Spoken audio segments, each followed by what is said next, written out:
Aleluia, o rei está voltando, ele vem buscar a você, vem buscar a mim. Que noite de festa, que noite gostosa, que noite de celebração ao Senhor. E nós temos aqui hoje uma pessoa muito especial, missionária nossa, a missionária Lídia Clave está conosco, vai nos trazer a mensagem. Ela e o seu esposo, o pastor Carlos, são missionários da nossa Junta de Missões Mundiais, implantam e coordenam ações do PEP em mais de 14 países, não é isso, irmã Lídia? Então, uma noite com certeza muito especial e um tempo muito especial da ministração da palavra de Deus. Nós vamos orar pela irmã, orar pela sua palavra, para que Deus a use poderosamente. Nós temos certeza que isso vai tocar os nossos corações. Amém. Amém? Vamos orar então. Deus, muito obrigado. Muito obrigado porque nessa noite nós estamos aqui para celebrar o Senhor. Muito obrigado porque nessa noite nós já fomos ministrados pela Tua palavra, ministrados pelas canções, pelas orações que fizemos. E agora nós colocamos a vida da Tua serva, missionária Lídia, diante do Senhor.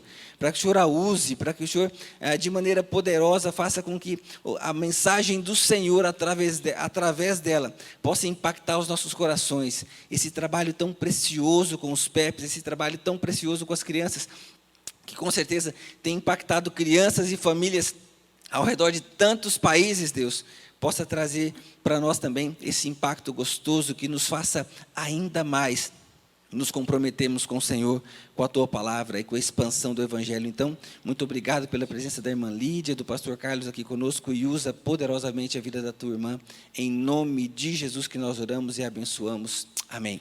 Amém. Deus abençoe a irmã Lídia. Amém. Boa noite, queridos irmãos. É um prazer poder estar de volta aqui ao Bacaxiri, compartilhando um pouquinho daquilo que Deus está fazendo lá fora, porque cada um de nós fazemos a nossa parte. Então, o que vamos contar nesta manhã também é o trabalho da Junta de Missões Mundiais, mas é trabalho da nossa Igreja Batista do Bacaxiri. Ou seja, um pouquinho de você está lá, quando você faz a sua oferta, quando você ora pelos missionários, ou quando você visita o campo missionário. Então, é resultado do trabalho de todos nós na obra do Senhor. Esse ano, nosso tema da campanha é Viva o Poder de Transformar. É um versículo muito bonito, um versículo que tem uma mensagem preciosa, mas que também fala da minha responsabilidade de fazer Cristo conhecido. O versículo diz, pois Deus não nos deu um espírito de covardia. Deus não nos fez covardes, mas valentes, para ir e evangelizar e fazer a obra do Senhor em qualquer tempo. O missionário no campo de missões mundiais sempre tem muitos desafios, porque nós não temos ali, fisicamente, uma igreja batista do Bacaxiri, uma igreja para dar suporte. Então, é um grande desafio começar uma igreja do zero e seguir trabalhando com ela. Mas é maravilhoso quando você vê aquilo que Deus faz e aquilo que Ele continua fazendo a cada dia. Nós fomos para o campo de missões há bastante tempo atrás. Fazem 42 anos que nós fomos para o campo de missões mundiais. Nesse momento, nós estamos, na realidade, estamos de volta ao Brasil. Estamos morando aqui em Curitiba há 1 ano, chegamos quase junto com a pandemia, e estamos por aqui, ainda trabalhando com os PEPs, ainda fazendo parte do Conselho Internacional do PEP, ainda apoiando os campos missionários. Nós temos 2 filhas, Thaís e Keila. Thaís e Keila cresceram no Paraguai, se formaram no Paraguai. E hoje elas moram, uma no Rio e outra em Foz do Iguaçu. Thaís é ministra de música da igreja dela, e Keila é médica, mas em Foz do Iguaçu. Assim que é uma vida inteira, a gente passou lá fora. Eu tenho dito que ainda no Brasil a gente é meio estrangeiro. Ainda, às vezes, vamos comprar coisas ou vamos visitar alguma coisa e achamos estranho algumas coisas que existem, porque, apesar de sermos brasileiros, somos um pouco estrangeiros. Então, na realidade, é isso. Mas a pergunta é, qual é a mensagem que nós levamos para aqueles que não conhecem o Senhor Jesus? O que Deus tem mostrado para nós, o que nós temos mostrado para o mundo que não conhece o Senhor Jesus? Hoje em dia, estamos vivendo no tempo, na era da internet. Tudo é pela internet. É live para todos os lados. Na realidade, eu estava dizendo para o pastor que, quando terminar a pandemia, a gente vai ter que aprender a abraçar de novo, a nos aproximarmos das pessoas, a ensinar para as crianças o carinho de abraços e tudo isso. Mas Deus sabe o que acontece e Deus tem o controle de todas as coisas. A pergunta é: que metodologia devemos usar para alcançar os povos para Cristo? E sabemos que cada país, cada comunidade responde e funciona de uma maneira. Então, a gente precisa descobrir o que fazer, mas o importante é que a comunidade ao redor da igreja, a comunidade onde a igreja está centrada, possa ter em conta que esse também é o nosso campo missionário. Eu estive falando numa das igrejas, eu estive falando em uma das nossas igrejas no interior do Brasil, e depois me fizeram uma pergunta: missionária, pode me dizer por que todos os domingos a gente recebe um montão de papel na igreja? No meu bairro, todo mundo da igreja sai distribuindo papel, mas a gente quer saber o que a igreja pode fazer por nós. Nós não queremos só papel. Nós queremos saber o que a sua igreja pode fazer pelas nossas famílias e para as nossas crianças. Então, essa é uma boa pergunta, porque muitas vezes nós temos o evangelho na teoria. Eu tenho dito que é muito bom a gente vir para a igreja, se alimentar espiritualmente, sair fortalecidos, mas, enquanto a gente se fortalece, muitos ainda estão raquíticos espiritualmente, porque não conheceram o Senhor Jesus. Tem muito a crescer e a aprender. Por isso, depois de 25 anos de campo missionário, aconteceu algo interessante. A junta nos chama e pergunta se nós poderíamos participar de um curso em São Paulo, um curso sobre PEP. E hoje eu vou falar de PEP, que foi o pedido que o pastor nos passou. Eu fui para São Paulo fazer o tal do curso do PEP, que eu não sabia nem quem era. Eu pensei, deve ser um pejorativo de Pedro, de José, alguma coisa assim. Quando chegamos lá, eu descobri que, na realidade, aquele curso do PEP era um programa que trabalhava com comunidades carentes. E eu disse, como vai ser isso? Eu descobri que nós precisávamos ser parte da comunidade. E quando comecei a descobrir o que era o PEP, onde estava, como funcionava, fui visitar o primeiro PEP no Equador. E foi interessante. Fomos para uma igreja, na porta da igreja estava um montão de mulheres levando as crianças, e as crianças todas entrando felizes, estava o missionário educador, a missionária educadora. E quando nós entramos, estivemos, saímos, um senhor que estava de camiseta de manga curta, com uma bermuda, era o único homem que estava no grupo.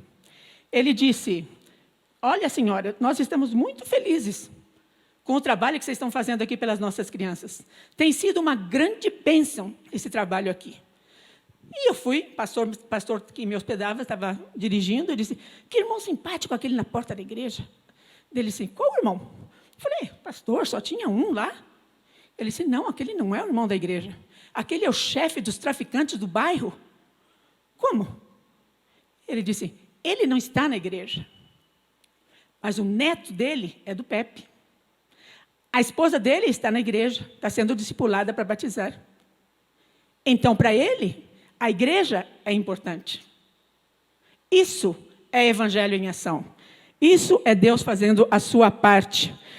Depois, então, de todo esse tempo no Paraguai, nosso ministério se definiu entre antes do PEP e depois do PEP.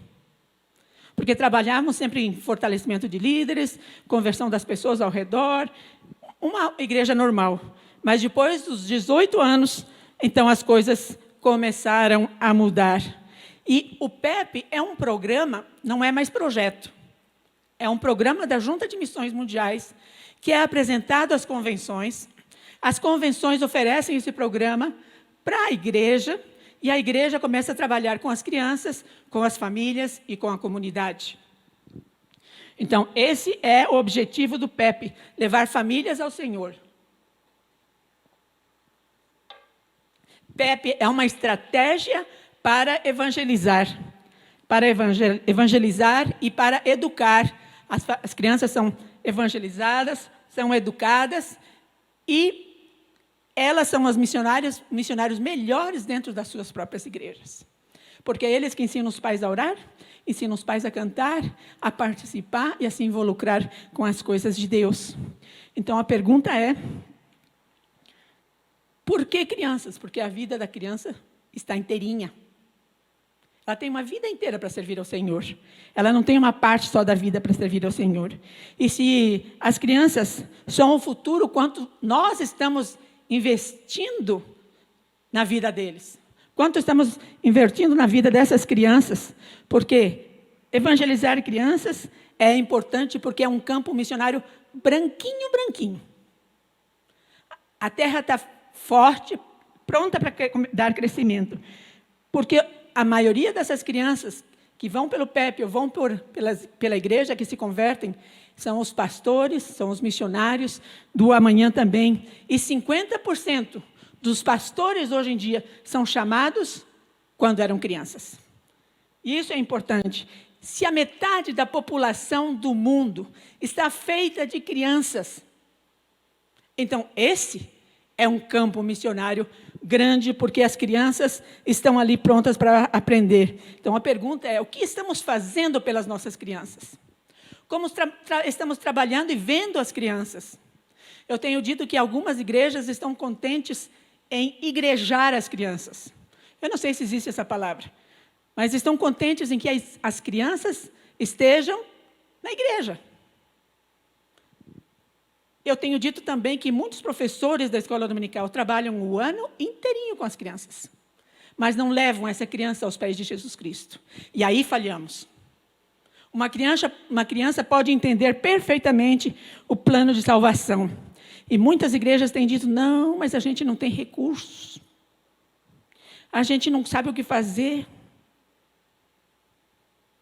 Faltam obreiros. Mas tenho visto, irmãos, nos países onde nós trabalhamos, que na realidade, quando nós queremos, nós fazemos com o que temos. Não com o que sobra, mas com o que nós temos. E eles estão prontos a absorver tudo. Eu tenho dito que as crianças são como uma esponja. Tudo que você ensina, a criança capta. Às vezes estamos num grupo de crianças e pensamos que as crianças estão desligadas.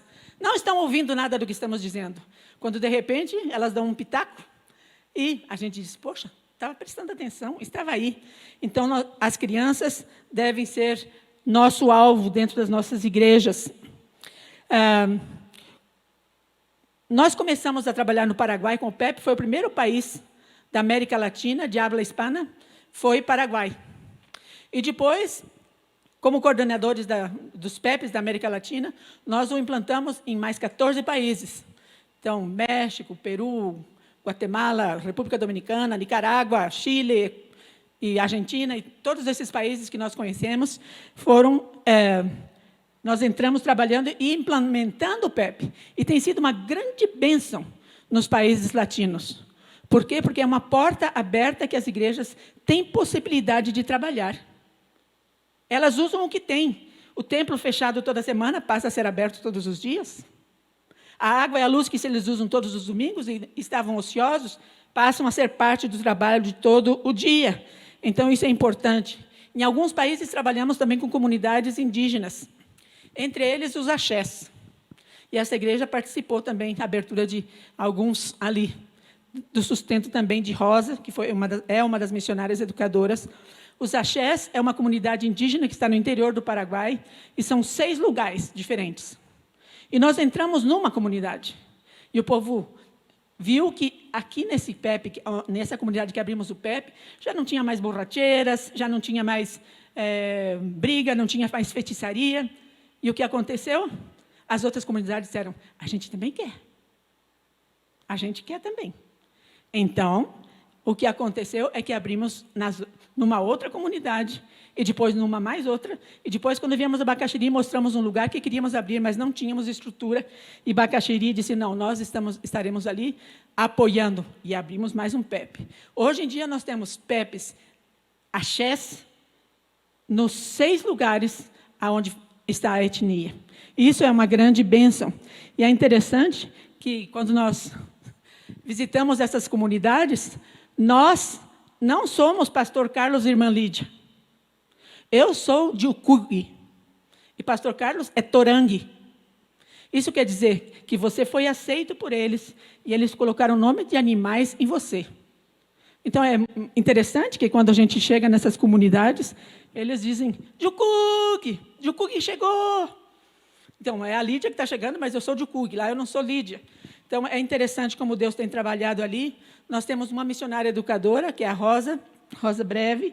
Ela começou com o primeiro PEP e ajudou a nós colocarmos o PEP nas outras comunidades, porque eles falam ache, eles não falam espanhol.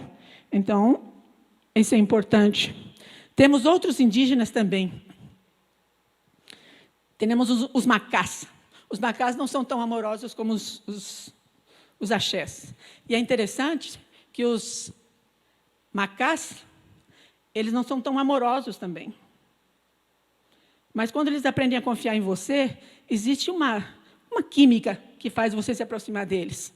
Então, nós abrimos PEP ali também, e foi muito interessante o trabalho que a gente podia fazer com eles naquele lugar. Quando a gente disse que estávamos voltando para o Brasil, e fomos até a comunidade, e é muito interessante que eles não mostram muitas emoções. Eles não mostram se eles te amam, se eles não te amam, mas eles estavam ali. E quando nós dissemos que nós estaríamos voltando para o Brasil, que os visitaríamos, pero não tão frequentemente, foi uma choradeira só. E para nós foi algo bem impactante, porque a gente nunca viu eles chorando por nada. E, de repente, alguém saiu do grupo que a gente estava, foi para lá e voltou com uma tartaruga. E essa tartaruga disse, esse é um presente para vocês. Era o único animal que eles tinham dentro da comunidade que podiam se desfazer. E essa tartaruga, então, deram para nós, e pastor Carlos ficou com aquela tartaruga, sem saber o que fazer com a tartaruga, e a gente não podia trazer lá para o Brasil, mas podia demonstrar o carinho deles pela gente. Visitamos uma outra comunidade, e o cacique nos chamou no final da visita e disse, gostaríamos de saber o que vocês podem fazer pelas nossas crianças. Aqui vem todo mundo visitar a gente e tirar foto. Mas a gente quer saber o que vocês podem fazer pelas nossas crianças. Como podem nos auxiliar? E essa comunidade ainda está esperando alguém que possa levar o amor de Deus para eles. Então, os desafios são grandes. Mas devemos ter em conta o seguinte, nós podemos fazer a mudança da vida das crianças para terem as suas vidas nos ombros do bom pastor e não nas garras do maligno. Hoje em dia, o que você tem visto de influenciadores para trabalhar e fazer a mente das crianças é incrível. Então, é importante que tenhamos em conta isso. Muitas vezes não temos todos os recursos, mas se cada um de nós fizer a nossa parte, fizer um pouquinho, o mundo vai ser diferente. Então, qual é a visão que nós temos do nosso pastoreio? Como Deus tem trabalhado nas nossas vidas? Como tem sido a nossa responsabilidade com relação àquilo que Deus nos dá a cada dia para podermos fazer a diferença? Qual é o meu cuidado com as crianças? Qual é o meu cuidado com as famílias dessas crianças? Quando falamos de crianças, mas cada criança tem uma família atrás. Então, evangelizamos as crianças, mas as famílias são alcançadas. E gostaria que tivéssemos em conta o que disse um grande pregador que disse uma vez. Teve uma conferência, ele participou, e quando terminou, ele voltou e disse, nós tivemos hoje 2 decisões e meia na igreja. E alguém disse, que bom, 2 adultos e uma criança? Ele disse, não. 2 crianças e um adulto. Porque as crianças têm a vida inteira para servir ao Senhor. O adulto só tem metade. E se for no meu caso, nem é metade. É a rapa do tacho. Então, tenhamos em conta que a criança tem todo o tempo para servir ao Senhor. Agora, qual é a minha participação? Quantas vidas têm sido transformadas por Deus? Eu quero mostrar para vocês agora a vida de um jovem que vocês conhecem bem, Marcos Sarça, que é dessa igreja. E quando eu vim, alguns anos atrás, eu sabia que Marcos queria estudar para ser pastor. Mas não tínhamos possibilidade. Ele veio para o nosso PEP, foi o primeiro PEP aberto no Paraguai. E ele, quando veio quando ele veio realmente para o PEP, tinha 4 anos e pouco, de uma família completamente desestruturada, com vários irmãos de diferentes pais. Mas Marquito veio para a igreja, para o PEP, e nunca mais saiu da igreja. E um dia ele disse para o meu esposo, que era bem mais alto do que ele: abaixa aí, pastor, eu preciso falar com você. E ele disse essa frase para o pastor: um dia eu vou ser pastor igual você, para ganhar gente para Jesus. Eu não sei o que Deus tem reservado para Marcos, mas ele terminou o seminário aqui, ano passado. E essa igreja o sustentou durante todo esse tempo. E Deus tem sido fiel com ele. Eu sei que Deus tem planos grandes para a vida do Marco. Mas, na realidade, a avó dele está na igreja, o tio, a tia, o primo, a esposa do primo, todos estão na igreja. Porque o amor de Deus pôde chegar ali. Temos outros pastores que estão trabalhando no Paraguai e outros lugares que aceitaram a Jesus quando eram crianças. Foram batizados, foram discipulados, foram preparados e realmente estão dentro do reino de Deus, trabalhando ativamente. Eu gostaria de falar também sobre Johnny. Pode passar lá o slide. Johnny é um menino peruano. E estávamos lá, porque a gente sempre vai para dar treinamento e todas essas coisas. E no domingo eu fui pregar em uma igreja. E veio um adolescente e se senta ao meu lado. Ele disse: irmã Lídia, eu sou o Johnny. Ah, sim, Johnny. Ele falou: e eu fui Pepito também. Ah, você foi Pepito? Sim, eu fui Pepito. Eu era terrível. Porque eu brigava com meus amigos, eu cuspia na cara da professora, eu rasgava os papéis. Todo o tempo fiz a minha missionária educadora chorar muitas vezes. Mas daí disse mais. Até que um dia eu descobri que Deus me amava. E aí a coisa mudou. Eu mudei, porque eu entendi que eu tinha alguém que me amava e que cuidava de mim. E eu disse: e agora? Ele disse: eu queria ser pandilheiro. Pandilheiro, porque o irmão dele era alguém de uma gangue, que trazia dinheiro para dentro de casa, mesmo roubando. Então, o grande herói para ele era o irmão. Ele queria ser um pandilheiro. Ele disse: mas agora eu não quero mais ser pandilheiro. Agora eu tenho outra visão. Eu vou ser pastor, mas eu vou ser um pastor arquiteto. Porque eu vou construir lindos templos para Deus. E agora ele deve ter 16, 17 anos, e é um ex-pandilheiro. É um novo menino com o amor de Deus no seu coração. E nesse tempo de passagem, nós vemos muitas vezes a história se repetindo. Por exemplo, a moto que você está vendo aí, a menina que dirige a moto foi Pepita. Hoje a filha dela está também na igreja. E esse é saindo da igreja num domingo pela manhã. Quero comentar com vocês a história de Araceli. Araceli é uma menininha chilena. E Araceli veio para o PEP, e o que ela mais gostava de fazer era cantar e aprender os versículos.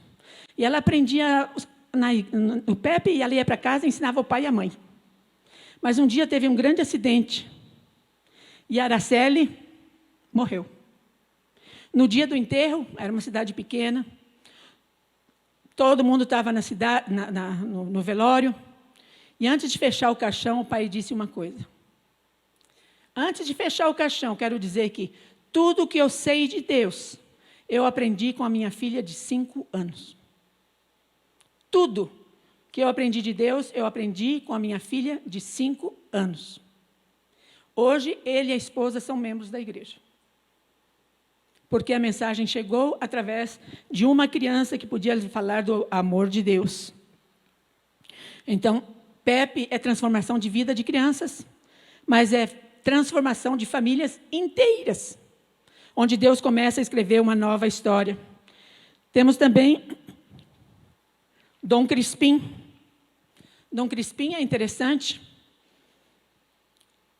Fomos para uma reunião de pais no interior, e falando aos pais, quando terminou, um senhor se aproximou. E ele nos disse,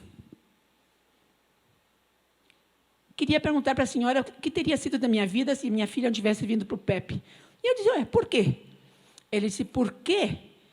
O que aconteceu, que quando eu soube que era uma igreja de crente, de evangelho, Eu disse, tira minha filha dos evangelhos, não quero saber deles lá. Mas a minha esposa foi bem cara dura e disse, não, ela vai ficar. Então, eu, de vez em quando, chamavam para as reuniões, eu fui para lá. Assisti muitas vezes. E eu sou um mecânico de automóvel, e sou um mecânico poderoso, muito bom. Mas tudo que eu ganhava, eu bebia com meus amigos. E quando chegava em casa bêbado, batia na minha esposa, batia na minha filha. Tentei me suicidar 3 vezes. Até que um dia, numa dessas reuniões, eu encontrei o Senhor Jesus e entendi que minha vida podia ser diferente. Eu continuo sendo um mecânico de automóvel. Mas, olha, meu carro está lá na porta. Eu tenho a minha casa, a minha vida é outra e eu sou diácono dessa igreja hoje. Assim que quando Deus transforma a vida por completo, não só das crianças, mas das famílias também. Eu não posso falar tudo que eu tenho aqui, senão a gente vai amanhecer, mas vamos lá. Temos um outro menino que é o Ángel. Ángel teve um problema na perna, ele precisou fazer não sei quantas cirurgias, até que um dia um médico disse, ou ele corta a perna, ou ele precisa de uma prótese que custa $8.000. A família é miserável, não tinha de onde tirar. A igreja também, e nós, os missionários, também não. Mas Deus tocou em corações, e aquele menino teve a sua perna salva, e toda a sua família foi batizada. Quando a família foi batizada, ele ficou muito triste, porque ele não podia ser batizado, porque ele estava ainda com a infecção na perna. A maior alegria dele foi o dia em que ele podia ser batizado, mesmo que fosse dentro da piscina, mas ele tinha tido um encontro com Deus. Nós temos muitos outros jovens e adolescentes que passaram pelo PEP e que hoje são parte do grupo de louvor das igrejas. São líderes nas igrejas, e isso alegra o nosso coração. Eu não posso falar de todos os países, mas deixe-me falar um pouquinho sobre Venezuela. Venezuela é um grande desafio, um tremendo desafio. E quando fomos abrir PEP na Venezuela, diziam, não, vocês não podem abrir na Venezuela, vocês não podem ir para lá, é muito perigoso. E realmente é.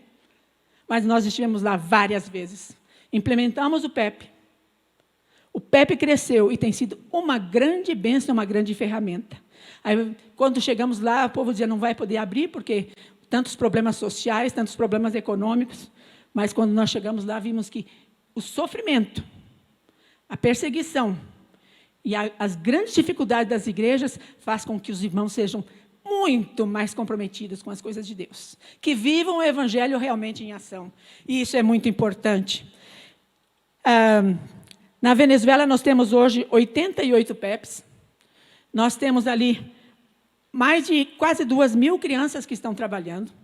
E nós estamos, nesse instante, preocupados com algumas comunidades ainda que não foram alcançadas. E quando nós chegamos, às vezes, nós não temos a estrutura que precisa, que seja cadeira, mesas, e chegamos num PEP, e era a inauguração do PEP. Todas as cadeirinhas sentadas, as crianças sentadas nas cadeirinhas, e eu perguntei para a missionária educadora, cadê as mesas? Ela disse, não temos, mas Deus vai dar. Oh, glória a Deus, Deus vai dar. Mas pensei, como Deus vai dar? Aí perguntei para o meu esposo, quanto dinheiro a gente tem? Ele disse, uns 20 e poucos dólares, para poder liberar, porque até chegar em casa a gente precisa ter isso para lanche na estrada. Então, uns 20 dólares. Eu disse à missionária educadora, vamos numa loja, vamos ver quanto custam essas mesinhas? Chegamos lá, as mesas custavam $1 e pouco. Era muito barato, então nós poderíamos comprar algumas mesas. Aí dissemos, era um árabe, dissemos, nós queremos saber o preço da sua mesa, e se o senhor pode fazer um desconto. Ele disse, não, eu não posso dar desconto porque já está muito barato. E outra coisa, eu não posso receber os seus dólares, porque eu posso ser preso, porque aí não se pode comercializar o dólar. E nós ficamos lá, olha a mesa para lá, olha a mesa para cá. Aí, daqui a pouco eu disse para o homem, mas a gente precisa das mesas para trabalhar com as crianças do seu país. Eles, não, não dá. Mas nós ficamos por lá olhando outras coisas, de repente esse senhor nos chama e diz assim, tá certo, eu vou vender a mesa para a senhora, e o preço é tanto. E pode me pagar em dólar, mas ligeirinho, porque agora não tem ninguém. Pegou o dinheiro, guardou não sei aonde, e disse para o rapaz, separa tantas mesas. Depois disso, o rapaz separou as mesas, pensamos, como vamos levar isso para dentro da comunidade? Aí, quando terminou de trazer as mesas, eu disse, bom, agora eu quero saber qual é a mesa que o senhor vai dar para a gente de presente. Ele disse, senhora, eu já lhe fiz preço, já peguei o dólar, você ainda quer uma coisa de presente? Eu falei, mas é seu país. Aí ele chamou o rapaz e disse, vai lá ver a cor que essa mulher quer de mesa e dá uma mesa de presente para essa mulher. Ou seja, Deus abre portas. Deus usa os gentios para abençoar os seus. E ali nós estamos trabalhando há um bom tempo. A grande dificuldade, na realidade, é a sobrevivência econômica das crianças e do PEP. É a alimentação dessas crianças. Nesse momento, estamos apoiando firmemente um grupo dos Piaroas. Piaroas é um grupo ainda não alcançado dentro da selva venezuelana. E Alberto, que é um rapaz que nós conhecemos, um missionário, ele trabalhava no governo, coisa rara na Venezuela, ele tinha um salário. E ele disse, estou deixando o meu trabalho e vou voltar para dentro da selva para evangelizar o povo. E eu disse para Alberto, tu vai viver do que lá? Quem que vai te levar? São 6, 8 horas de barco, depois umas 10 horas caminhando dentro da selva. Como vai ser a sua vida? Não sei. Mas Deus está dizendo, vai, eu vou. E Alberto foi. E ele tem feito um trabalho maravilhoso. Você pode ver aí já as fotos dos Piaroas que está ali. Então, Deus tem feito maravilhas. Na Colômbia, só vou mencionar a Colômbia, algo da Colômbia. Também um outro grupo que trabalha na selva.